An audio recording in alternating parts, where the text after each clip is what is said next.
Budget 2026 and 27 announce हो चुका है और सबसे कॉमन सवाल ये है कि क्या इनकम टैक्स और सैलरी कैलकुलेशन में कोई चेंज आया है। Hi, I am Vijay Laxmi Verma. I have been working in payroll and statutory compliances for more than 12 years। Income tax slab rate no change. तो सबसे पहले मैं आपको ये क्लियर कर देना चाहती हूँ कि बजट 2026 एंड 27 में स्लैब रेट्स में कोई चेंज नहीं किया गया है। जो slab rates financial year 2025 and 26 में थी वही 2026 एंड 27 में कंटिन्यू रहेंगी। स्टैंडर्ड डिडक्शंस के बेनिफिट में भी बजट 2026 एंड 27 में कोई चेंज नहीं किया गया है। ओल्ड टैक्स रिजीम में 50,000 एंड न्यू टैक्स रिजीम में 75,000। ये डिडक्शन सैलरी से डायरेक्ट मिलती है और इसके लिए कोई भी इन्वेस्टमेंट प्रूफ सबमिट करने की जरूरत नहीं होती।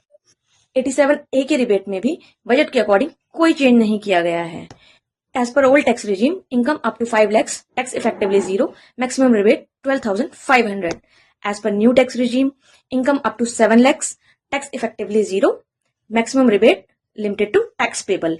इसका मतलब ये हुआ कि जो रिबेट पहले थी वही बेनिफिट अभी भी कंटिन्यू रहेगा।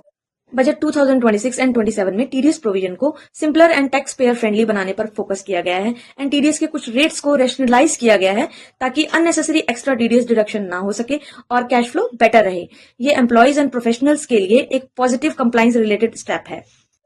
सो नाउ सैलरी एम्प्लॉयज के लिए ओवरऑल मैसेज क्या है। So budget 2026 and 27 salary tax payers के लिए स्टेबिलिटी लेकर आया है, जैसे कि टैक्स स्लैब रेट्स में कोई चेंज नहीं, 87A की रिबेट्स में कोई चेंज नहीं एंड स्टैंडर्ड डिडक्शंस का बेनिफिट भी सेम है।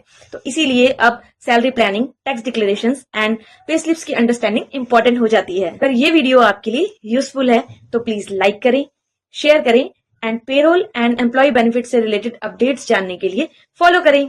Thank you.